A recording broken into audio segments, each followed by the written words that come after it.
Imagine a nightmare scenario. You are 11 years old. You are playing in the fields of your family farm in Texas. The year is 1870.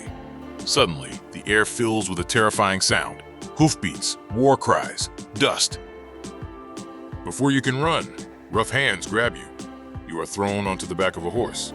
You watch your home disappear into the distance. You scream for your mother, but she cannot hear you.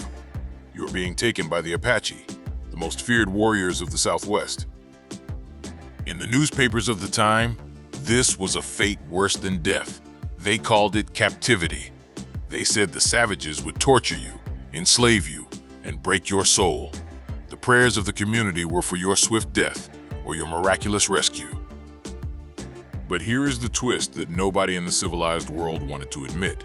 Nobody prayed for what actually happened, because sometimes the captive didn't want to be rescued. Sometimes the boy stopped screaming and started listening.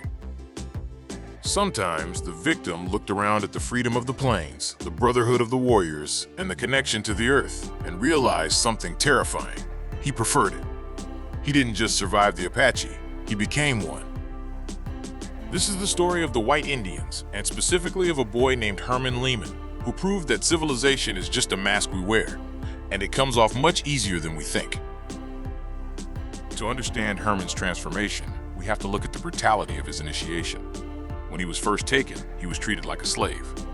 The Apache tested him. They made him run until his lungs burned. They made him eat raw meat. They beat him if he showed weakness. It was a Spartan-esque filtering process. They were stripping away the soft, civilized boy to see if there was a warrior underneath. Most children would have broken. Herman hardened. He learned to endure pain without flinching. He learned to ride a horse, not with a saddle and reins, but with his knees and his spirit, becoming one with the animal. One day, the abuse stopped. Herman had passed the test. He was adopted by a warrior named Carnaviste. Suddenly, he wasn't a slave anymore. He was a son. He was given a new name, Nda. It meant the boy. And with that name came a freedom that a white farm boy in the Victorian era could never imagine. No more school, no more chores, no more strict religious rules. His life became a thrilling cycle of hunting, feasting, and raiding. He learned to track a lizard across a rock. He learned to listen to the wind. He felt the adrenaline of the buffalo hunt, the thundering hooves, the smell of blood and sage. He realized that in this savage society, every man was equal, and a leader was only followed if he was brave. Herman forgot his English. He forgot his German. He forgot the face of his mother. He became a warrior of the Apache. He fought against the Texas Rangers. He fought against the Comanches. He took scalps. He wasn't pretending. He believed in the Apache way of life with every fiber of his being. He believed in the spirits of the mountains. He believed that the white men were the invaders, the destroyers, the enemies of the earth. He looked at the encroachment of settlers not as the arrival of progress, but as the spread of a disease. But Herman's story takes an even wilder turn. After years with the Apache, he killed a medicine man in a dispute, a crime punishable by death. He had to flee. He spent a year living alone in the wilderness, surviving like a wolf, sleeping in caves, hunting with primitive weapons. Eventually, he was found by the Comanches. In a twist of fate, instead of killing him, they respected his survival skills. He joined the Comanche tribe, the Lords of the Plains. He rode with the legendary Quanah Parker. He was a white boy with blue eyes and blonde hair, painted for war, screaming the battle cry of the Comanche, striking terror into the hearts of the settlers who were technically his own people. For 9 years, Herman lived this life. He was free. He was wild. But the world was changing. The U.S. Army was closing in. The buffalo were being slaughtered by the millions to starve the tribes into submission. The Red River War was ending. One by one, the bands were surrendering, forced onto reservations. Herman was one of the last holdouts. He refused to go in. He wanted to die fighting. But finally, in 1878, he was cornered. He was brought to Fort Sill. The soldiers looked at this young man. He was dressed in buckskins. He had long braided hair with feathers. His skin was tanned dark as leather. He spoke only Comanche. But when they looked closely, they saw his blue eyes. They realized he was the lost Lehmann boy. They thought they were heroes. They thought they were saving him. They sent a telegram to his family. "We have found him." They dragged him back to his mother's farm in Texas. It was supposed to be a joyous reunion. The newspapers prepared the headlines. "Lost boy returns home." But it wasn't a reunion. It was a collision. When Herman walked into his family home, he didn't hug his mother. He recoiled. He looked at her with suspicion. He didn't recognize her. To him, these were strangers. Soft, pale, smelling of soap and stagnation. The family tried to dress him in a suit. He tore it off.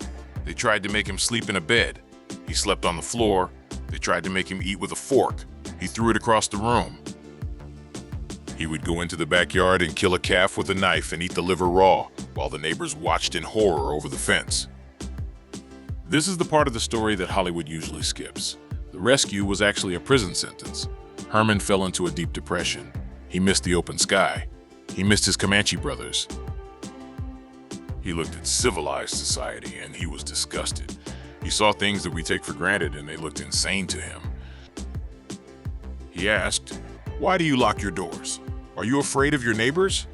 Among the Indians, we had no locks because no one stole. He asked, "Why do you work all day for pieces of paper? Why do you hoard food while others starve?" He saw the hypocrisy of the white world.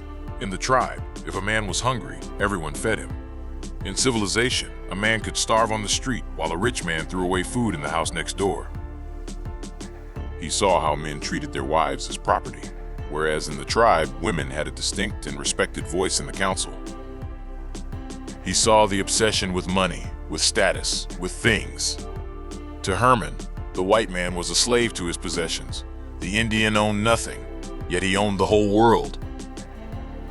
The psychological torture of his reintegration was brutal. The townspeople called him a savage. They mocked him, but they were also terrified of him. One night, some local bullies tried to scare him. They didn't know who they were messing with. Herman let out a Comanche war cry and chased them with a knife. He nearly killed them. The town sheriff had to intervene. Herman was a wolf trying to live among sheep, and the sheep were cruel.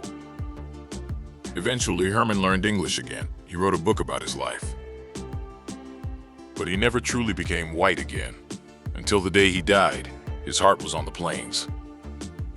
He would often disappear for days, camping alone. He remained friends with Quanah Parker and would visit the reservation, the only place where he felt he could breathe. He was a man trapped between two worlds, belonging to neither, a living ghost of a time that was vanishing. His story forces us to ask a very uncomfortable question. We always assume that our way of life, the cities, the jobs, the schools, the laws, is the correct way. We assume that anyone living outside of it is suffering. But Herman Lehmann and thousands of other white Indians like Cynthia and Parker proved us wrong. Cynthia Ann Parker was so distraught after her rescue that she starved herself to death. She died of a broken heart, longing for her Comanche husband and children. What does it say about our society that a person has to be dragged back into it, kicking and screaming? What does it say about civilization that it felt like a cage to those who had tasted true freedom? Herman Lehmann saw the truth. He saw that we traded our connection to the earth for comfort. We traded our brotherhood for safety. We traded our freedom for money. And now for the ultimate twist, the final what the fuck. When Herman was an old man living in the civilized United States during the Roaring '20s, he was asked about his time with the Indians. People expected him to repent, to say he was glad to be saved. Instead, Herman looked him in the eye and said, "I was a savage, and I was happy. I am civilized now, and I am miserable." Think about that. We spent centuries trying to civilize the continent, killing millions to bring our way of life to the West. And the one man who lived both lives chose the other side. We think we're the masters of the world. But to the boy who ran with the wolves, we are just prisoners in a jail we built for ourselves. What the fuck?